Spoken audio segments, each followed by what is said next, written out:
बसपा में आकाश की वापसी हो गई है। बसपा अब हर चुनाव में दम दिखाएगी। मायावती ने आकाश आनंद को फिर अपना उत्तराधिकारी और नेशनल कोऑर्डिनेटर बनाया है। साथ ही मायावती ने आकाश आनंद को दूसरे राज्यों में बसपा को मजबूत करने की कमान भी सौंपी है। नमस्कार, मैं पंकज श्रीवास्तव और आप देख रहे हैं अमर उजाला। लोकसभा चुनाव में प्रचार के दौरान विवादित बयान के बाद घर बैठा दिए गए भतीजे आकाश आनंद को बसपा सुप्रीमो मायावती ने फिर से बसपा की सियासत में वापसी कर ली है। हालांकि बसपा सुप्रीमो ने आकाश को सीधे यूपी के सियासी अखाड़े में न उतारकर दूसरे राज्यों में बसपा को मजबूत करने की कमान सौंपी है।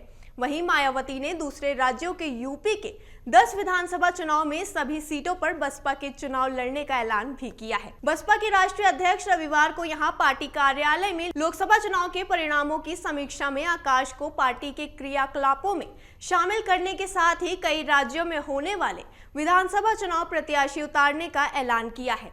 आकाश के पिता एवं मायावती के भाई आनंद कुमार और पार्टी के राष्ट्रीय महासचिव सतीश चंद्र मिश्रा की मौजूदगी में हुई बैठक में मायावती ने कहा कि वर्तमान में केंद्र की भाजपा व एनडीए सरकार स्थिर नहीं है, इसकी अस्थिर होने की स्थिति बन सकती है।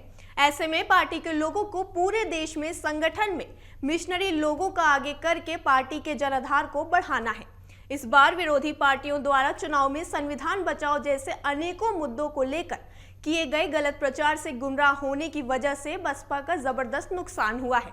आगे चुनाव में फिर ऐसा नुकसान न हो। वहीं कांग्रेस पर हमला बोलते हुए कहा कि जिस पार्टी ने संविधान सभा में डॉक्टर भीमराव अंबेडकर को आने से रोकने के लिए तमाम हथकंडे अपनाए थे, वह अब संविधान बचाने की बात कैसे कर सकती है। कांग्रेस ने तो बाबा साहब को भारत रत्न की उपाधि देकर सम्मानित भी नहीं किया था। बसपा सुप्रीमो ने कहा कि आकाश आनंद को पूरी परिपक्वता के साथ पार्टी में कार्य करने के लिए फिर से मौका दिया गया है। यह पूर्व की तरह ही पार्टी में नेशनल कोऑर्डिनेटर के साथ मेरे एकमात्र उत्तराधिकारी भी बने रहेंगे। उन्होंने उम्मीद जताई कि आकाश अपनी पार्टी व मूवमेंट के हित में हर स्तर पर पूरे तौर से एक परफेक्ट नेता के रूप में जरूर उभरेंगे। पार्टी के लोग भी उनको पहले से भी ज्यादा अपना आदर सम्मान आदि देकर इनका हौसला भी जरूर बढ़ाएंगे, ताकि वह आगे मेरी सभी उम्मीदों पर खरा उतर सके।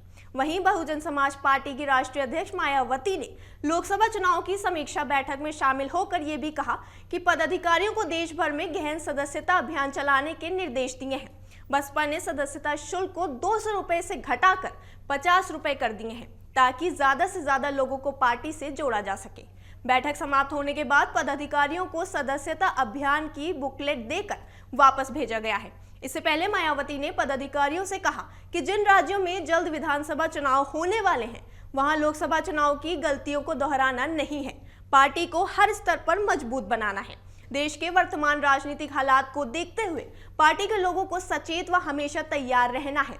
उन्होंने कहा कि चुनाव में किसी न किसी मुद्दे को लेकर, विशेषकर गरीब व कमजोर वर्गों को लेकर गुमराह होकर अपनी एकमात्र हितैषी पार्टी बसपा को नुकसान पहुंचाकर शोषण करने वाली पार्टी को सत्ता में आसीन करा देते हैं, जो उचित नहीं है। इस पर लोगों को विचार करना चाहिए और बार बार गुमराह नहीं होना चाहिए। हर परिस्थिति का मुकाबला करके अपने हित में बसपा को मजबूत बनाकर अपने खुद के पैरों पर खड़े होना चाहिए।